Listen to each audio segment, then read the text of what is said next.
Hey everyone, it is Gills with your Power Talk out here in Fort Worth. K-State falls to TCU 63-62.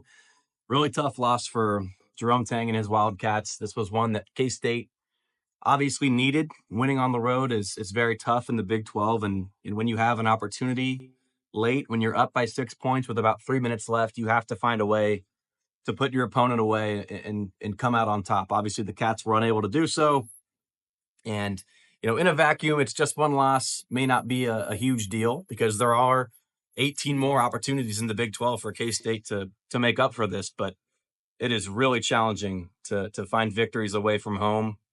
And when you are going up against one of the more winnable, or when you're in one of the more winnable road games that you'll have all season, you've got to find a way to win, especially when you have that chance late.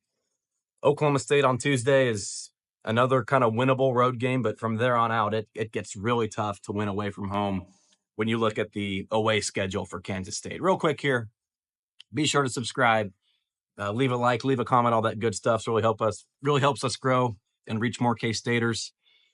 But man, K-State, I think there's two things that really stuck out to me personally from the game, at least statistically speaking. And number one was a 3-point shooting from Kansas State. So you have Brendan Hazen as the only Wildcat to make a 3-pointer in the first half. Now, to his credit, he made 3 of them, but the rest of K-State was about, I think it was 0 of 17 from 3-point range in the first half. That's not going to win you many games, especially on the road in the Big 12, right? And number two, the rebounding. I think it was 47 rebounds for Kansas State. That's evident of the hustle and the effort.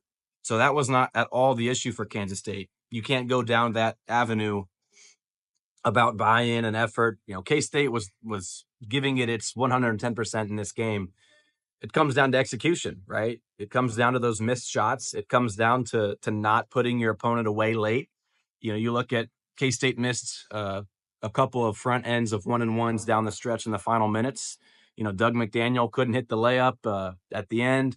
You have a 1-point lead, and TCU has the ball, and you let them score. It was just kind of that execution down the stretch that K-State was unable to get. And, there were obviously some positives to take away, within whether that's a part of the game, like the rebounding or individual players. Doug McDaniel kicked it up in the second half. Buddy Rich kind of provided a spark off the bench as well, but it's just tough to find positives, or I guess you can find them. It's tough to be, it's tough to be positive when you lose a game like this, when you have that lead late. You needed this one. And deep down, I'm sure K-State knows that. Jerome Tang kind of had that 1-0 mindset or flip the page, what's next mentality, win or lose. He said he would have the same mindset of flushing this one away regardless of outcome. But, this was one that you really had to have, if you're Kansas State. And like I said, good things within the game itself. But, guys, the only thing that truly matters at the end of the day is the win-loss, and then K-State has the L on its resume now. Still plenty of time to make up ground in the Big 12, but you've got to put your opponents away late when you have that opportunity to do so. And, K-State didn't get to the free throw line much. I know some fans on social media weren't happy with the officiating in this game. That's neither here nor there. You had a chance to win it at the end, and when you can't put your opponent away, I know I've harped on this a couple times, but you're putting yourself in a tough position in the Big 12. And, K-State focuses on 5 to grind, which is kind of, I guess, more of an overtime thing than anything, with putting your opponent away late. But, with against Wichita State, K-State let a game that was close turn into a blowout. Against Drake in overtime, K-State didn't come out on top.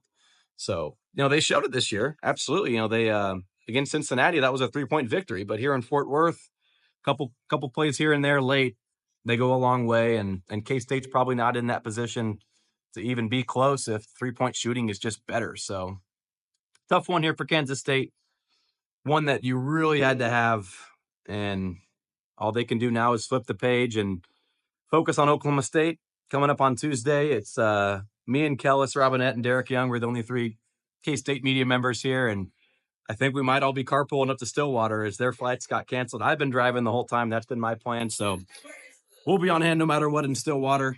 as K-State looks to rebound from this loss and improve to 2-1 against, bluntly put, an Oklahoma State team that may very well be the worst in the Big 12. So K-State's got to flush this one. Without a doubt, a frustrating L for the Wildcats, but now it's time to move on to Stillwater, and we'll have all the coverage coming your way right here on Go Power Cat.